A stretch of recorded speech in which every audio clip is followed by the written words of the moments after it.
submit to your husband, to your own husband, as you do to the Lord. Watch this, watch this. For the husband is the head of the wife. Differentiation right there. Um, Now, he will ask the woman to submit, and he will ask the man in verse 25, husband, love your wives, just as Christ loved the church and gave himself up for her.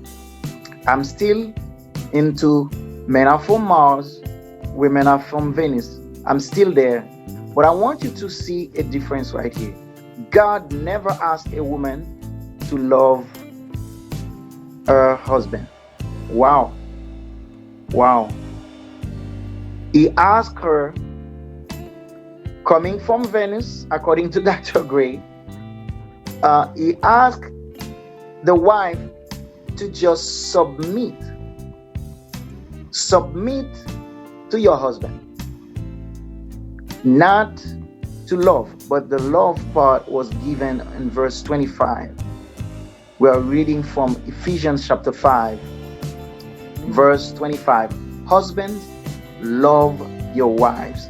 And there will be a reason here. Let me tell you, when I go to the root of the word women, and there are many translations, and there's a Hebrew translation that would go as Isha, that would be also synonymous of earth, something that produces. The late Dr. Miles Monroe would connect something that I observed. He would say that women is like the earth. And that's also the meaning of Isha in some translations, whereby we tend to say Mother Nature. Now, the wife, the woman, will multiply just like any seed that is planted in Isha, in the earth. Mother Earth would bring forth more out of it. Now, right there, let's see what happened. The man is the seed giver. He is the giver. That's why we tend to give advice. We tend to fix it. We tend to go for it. Go hunting and bring something. Now, the wife nurturing things will help to multiply. And in the Genesis account, we understand that a man was called to cultivate and to have dominion. And that dominion, it's not a dominion to oppress, but to protect. And this is very important to make that difference from a biblical standpoint. Now we are going to John Gray. Before I leave there, I must tell you, God knew why he did not say to the man, to the wife, to love, because God knows a woman is like a satellite. Just like the moon received the sun, the light from the sun, and reflect it back. So just like the earth receive the seed and bring forth whatever it receives. If we receive peas will grow. If it receives corn will grow. So it's very deep here to understand that difference. The man was to cultivate. The man was to go and be the one to put in the seed and to water it, but naturally the woman as an incubator. And that's why right away, let us make that difference. If you bring a grocery to a wife, the wife in the Isha connotation, she will give you a meal. She does not leave it like that. She transforms things to be better.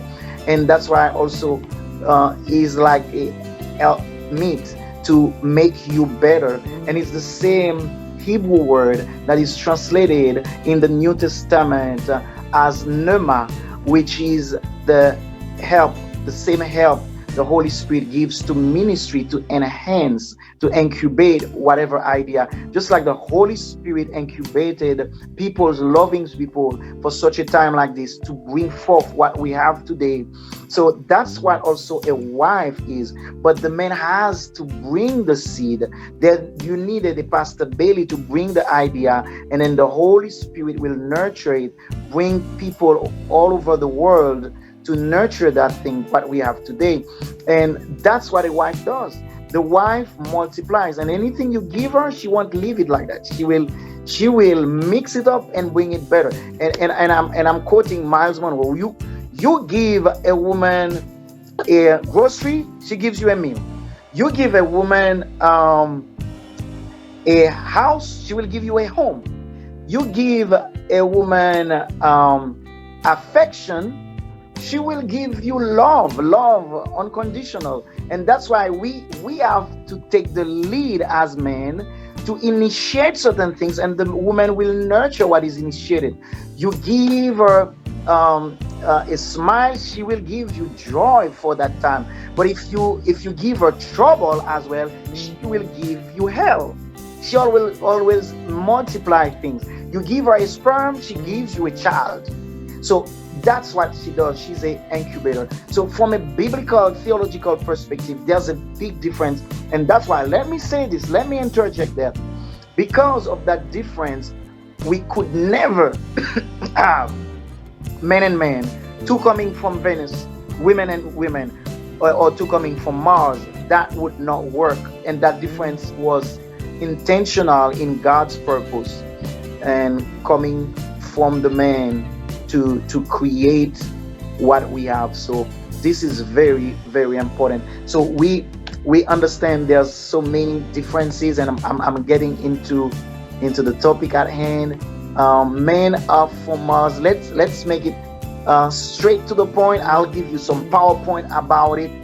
Men are from Mars, women are from Venus. Dr. Gray, first of all, let us know the most common complaints of women about men. The first one is that men don't listen. The man does not listen. The man does not listen.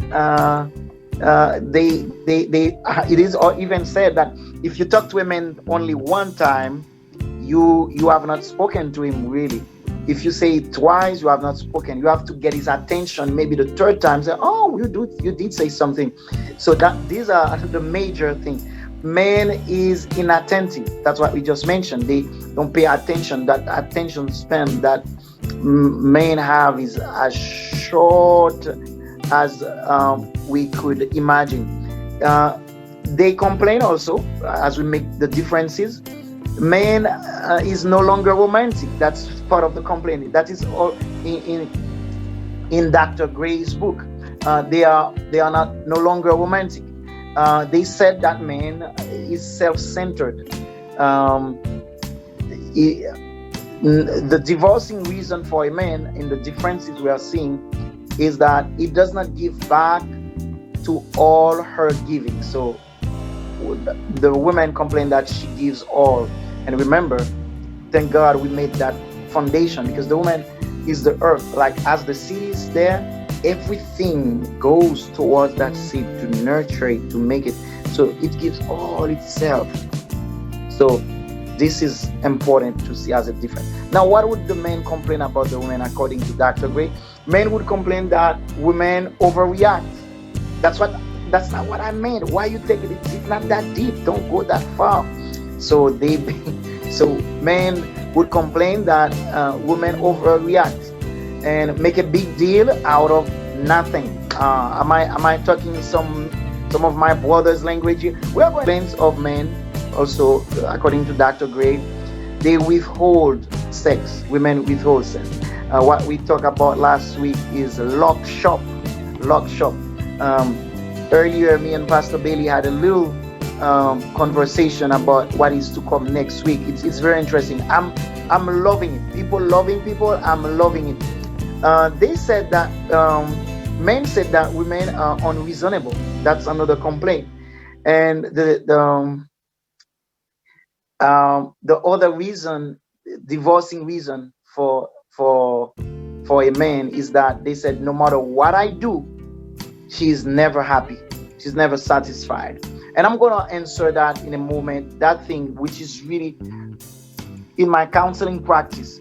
By the way, Dr. Brown was one of my best teacher, my best professors. In my years of practice, you have discovered, whether in church setting or counseling setting, there's one thirst.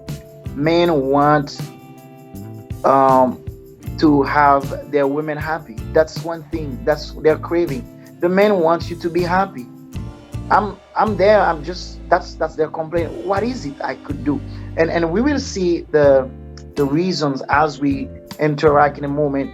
We will not answer the questions yet.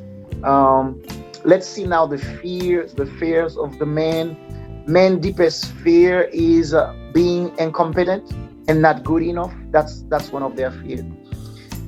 They are afraid of giving because when they give, they risk failure and rejection. So that's why you will have some men who are silent. They are silent. Um, so that fear increases when he cares. So he might stop giving when he cares the most. Can you imagine that? So the fear for women can be unconsciously afraid of being worthy of love, and she's afraid of getting too much. So she's afraid she won't be supported and unknowingly pushes away the support he needs, which makes him feel rejected and turns him off. And at the same time, if those efforts are not made, she feels unloved. So this is very delicate right there. So men are empowered when they feel needed, when they feel trusted, so women can feel free to show she needs him. A man wants to feel needed.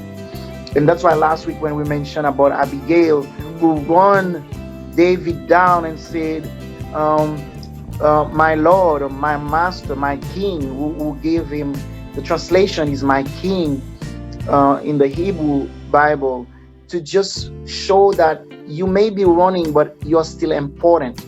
So, and as we know it, you have seen it before in previous broadcasts, that the need of a man is the need for respect and to be honored. So that validity, being valuable, being needed, it's very important. Now, women, what are they? We are showing those differences according to Dr. John Gray. Women are empowered when they feel cherished and cared for. When they are cared for and cherished. And last week we mentioned those five love languages, where you can tap on all five, but be sure you know the true language. So you make sure that you have those words of affirmation. You got those quality time. Those acts of service, gifts, and gentle touch. So these things you won't miss, and you know already the needs of a woman for affection, for attention, those needs for financial support, help in the house, everything that are needed. So the number two difference is where the men really make a mistake, because we are Mr. Fix It. We tend to fix things while women wants to connect emotionally, just like they would go to a female friend. The female friend just listens and say, wow, this is that's messed up. Oh girl, that's messed up.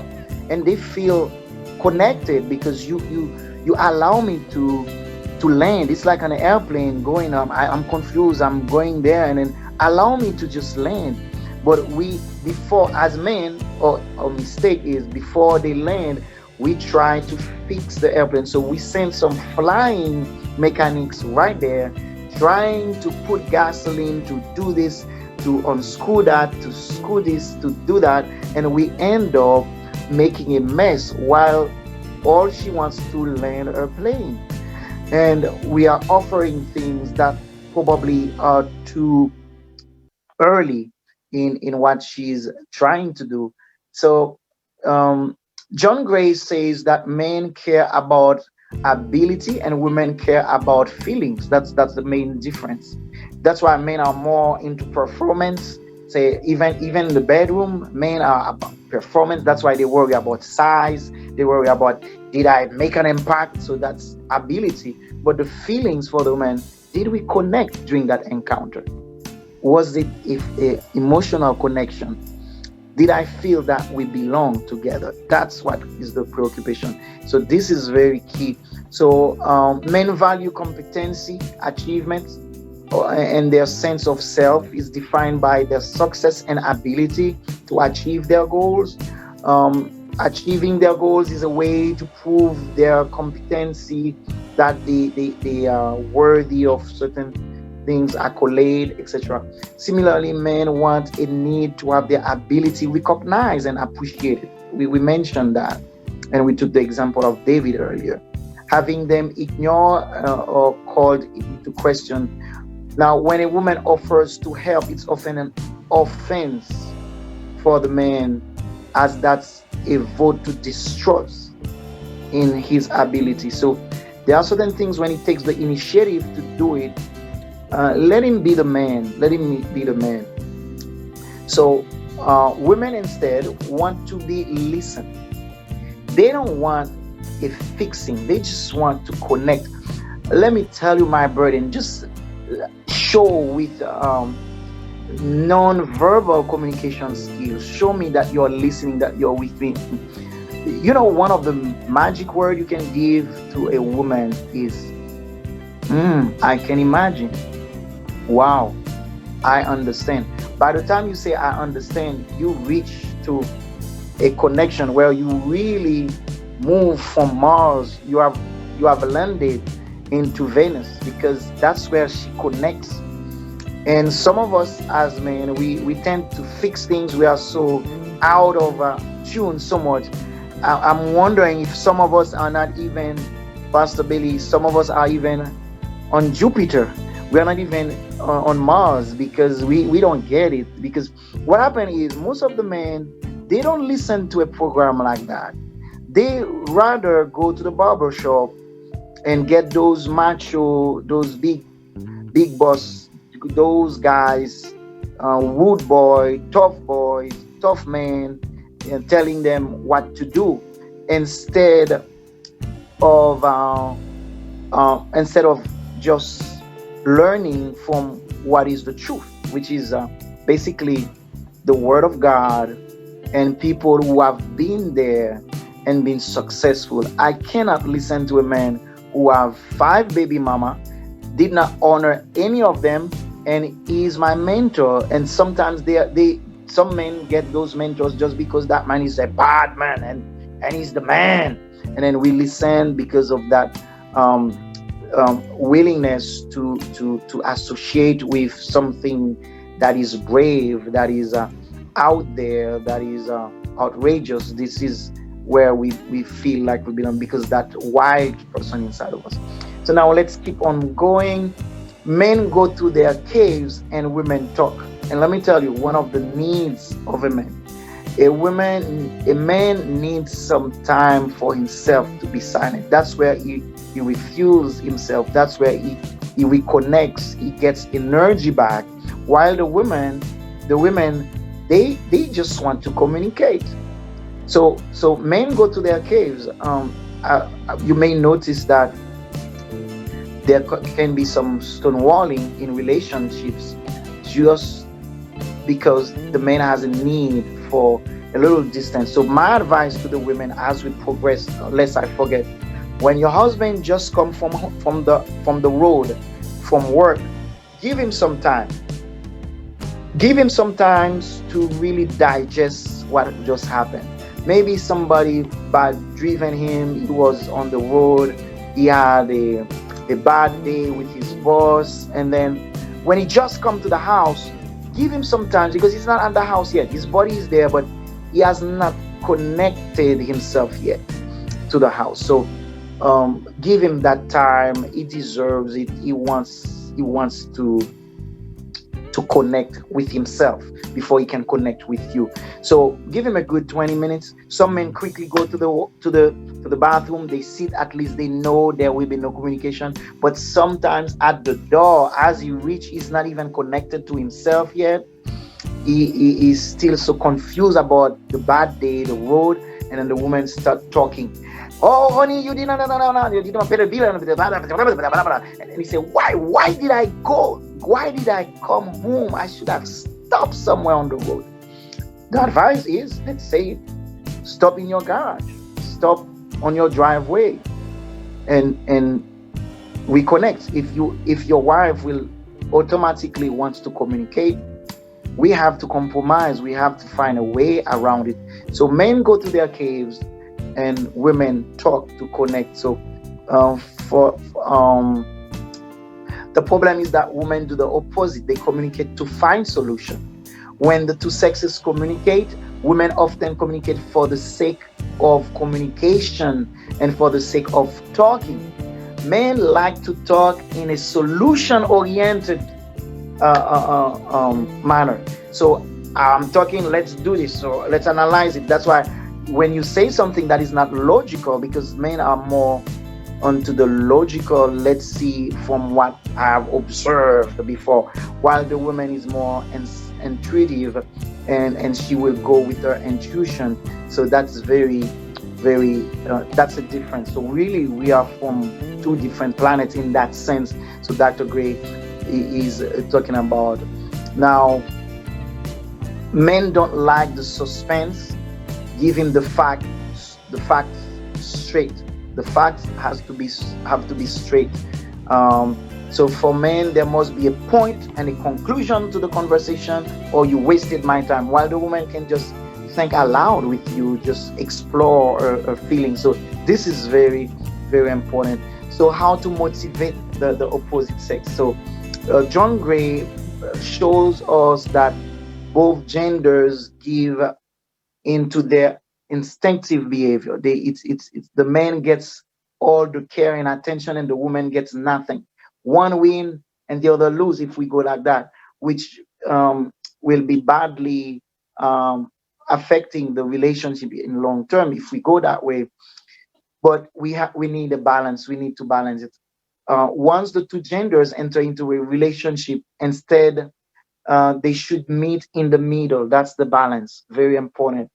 We have to meet each other. We have to learn to compromise. Okay, I wanted to do it that way, but for the sake of love, and let me just interject that if the way you are, and say what you mean what you say, and then always have to cross all the T's and do everything your way, you are very selfish, because your feelings, your views matter more than the relationship itself. That you went in the presence of God and say, for better or worse, you said, until death do us part. You should revisit yourself and understand that it is not right. It is not right for you to have your way. And I'm talking both to women and men listening to this program. Now, there's a difference, and I like that part. It is the speaking difference. They speak different language. Last week we saw the love languages, but women have their own language and men have their language. So men communicate literally, while women communicate more dramatically and artistically. So women use artistic language as way to more fully express their feelings, and they don't go directly to the point. I remember I was driving Pastor Bailey in Ocho Rios.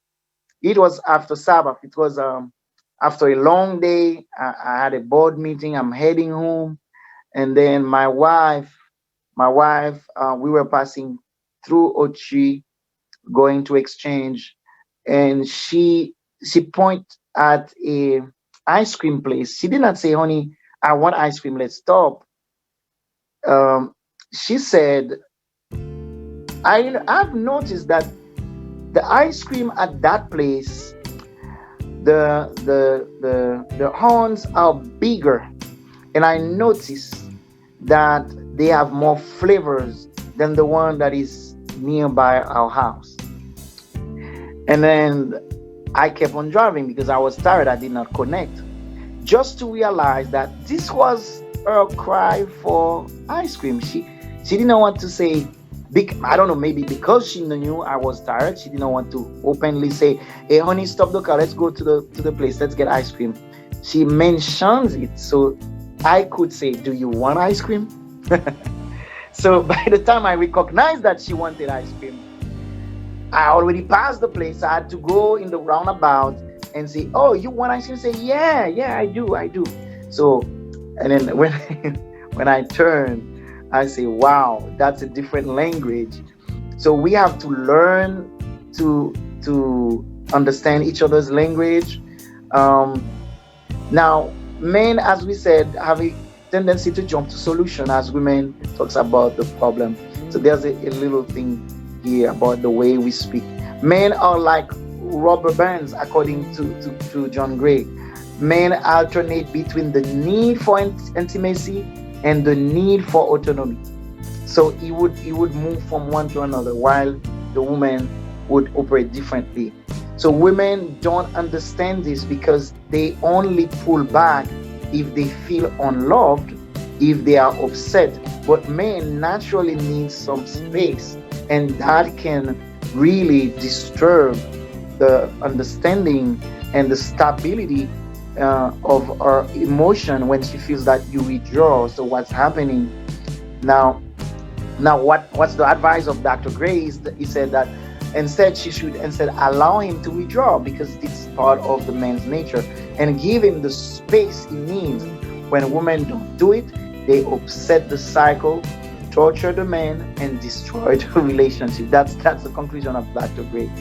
And let him pull away, and he will come back quicker. If you follow him, that will make the process longer.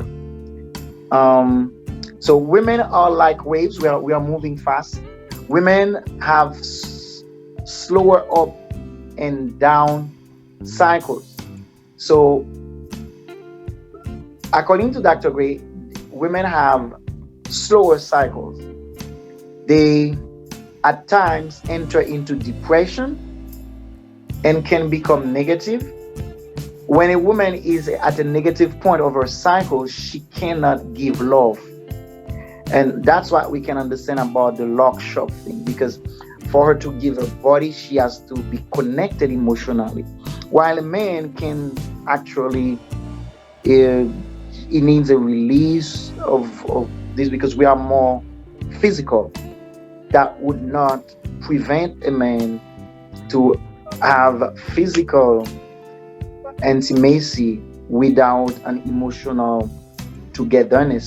So that won't hurt most men. That's what happened on Mars. But for Venus, if she is upset, if she's not having it together, because the brain of a woman is interconnected, it's like a ball, and everything is wired, it's connected. So what happened at home is connected to what happened at work, what happened in the family. So don't touch, because you may have a short circuit right there. You may even get uh, um, electrocuted, because what happened is everything is wired in a way, everything is interconnected. While men have the power to partition, to separate. Okay, that was the game, and then that was the work. Now, after you get that little time, that 20 minutes is separated, what he has to separate, he's all in. But women connect. Like a woman may refuse to open up physically just because there was something that happened at work. But the man may use that to heal himself, to say, okay, they dissed me at work, but here I am the king here. Honey, come here and show me I am your king. And that will be healing for him. But the woman wants to solve it first before she can give herself. So that's very important to make as a difference. So discovering our differences in terms of emotional needs, According to Dr. Gray, men look for trust, acceptance, appreciation, admiration, approval, and encouragement. When women look for caring, understanding, respect, devotion, validation, and reassurance. And also, top three mistake women make in relation to men's needs: they try to improve him and his behavior with unsolicited advice. That's one of the mistakes that women make in relation to men's needs.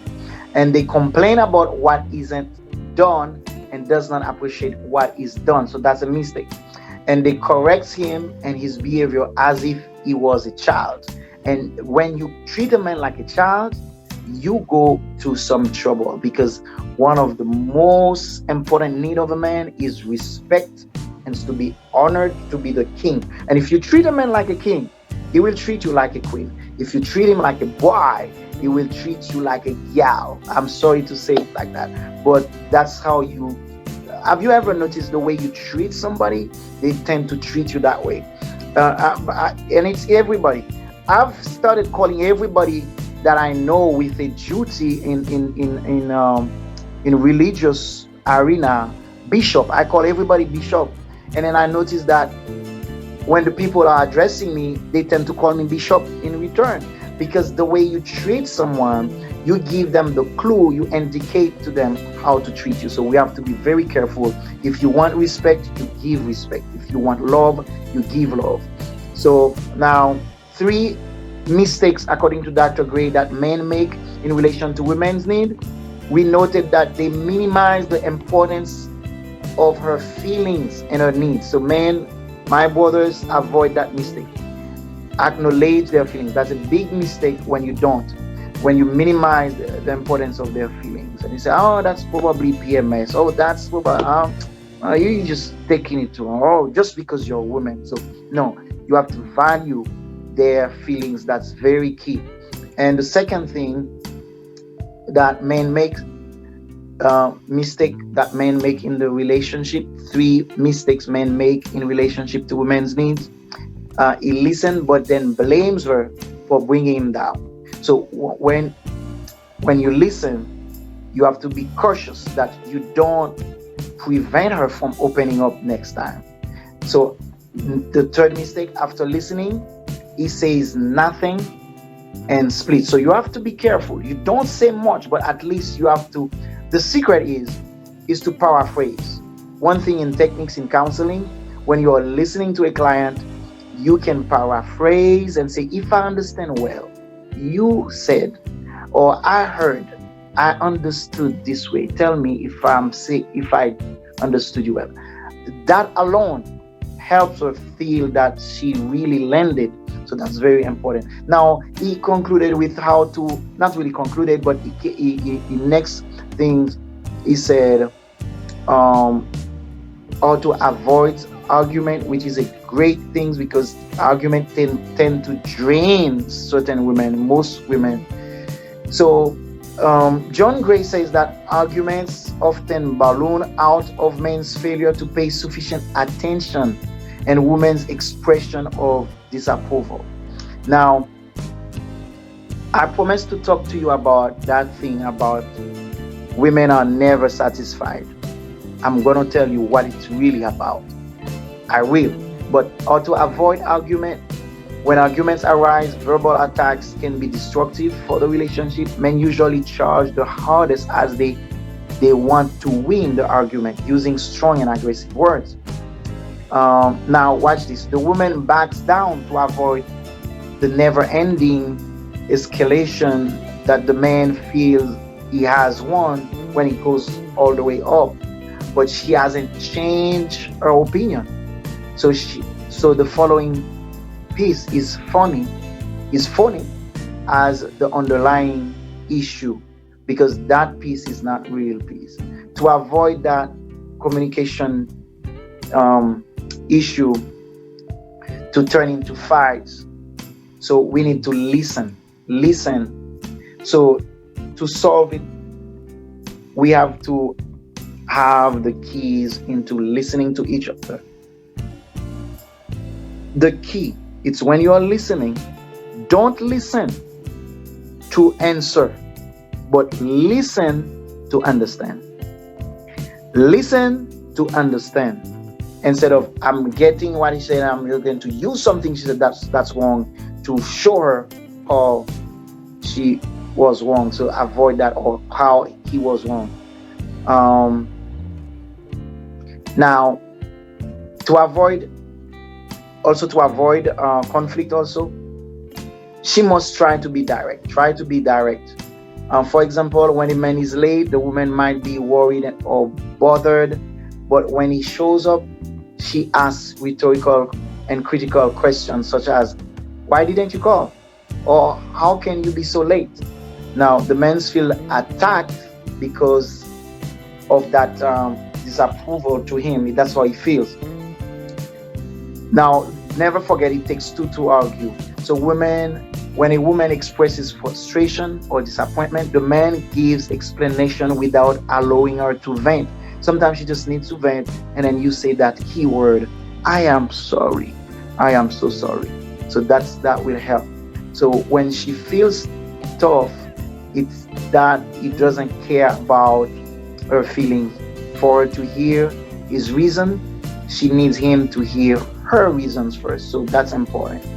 And there's a time to talk, there's a time to just listen, allow the person to speak. Scoring points with the opposite sex, this is something, wow. So she must appreciate him for him. According to Dr. Gray, she must appreciate him for what he gives. So don't just see what is lacking, but you can also see what needs to be appreciated. Remember, it's very important. So in a nutshell, these are some of the differences. Keep the love going. Also communicate the difficult feelings. He concluded that way. And these are some of the major differences that we have seen. And if you choose to have a loving relationship, you put your energy into it, it will work, because you can change your disposition by making it a choice. And don't forget, as we conclude, we go back to the Bible. Remember, you are to cultivate your environment, cultivate her into becoming the person that God wants you to be, because you are first in the presence of God. And as you're in the presence of God, you have the seed given to you by God. And then you plant that seed to Isha, and she will multiply it. And that answers the question I asked at the beginning. The woman did not have to get the command to love your husband, because if a husband plant the seed of love in the heart of his wife, that woman will turn it into a giant tree where the fruit will be sweet under God. May God bless you. I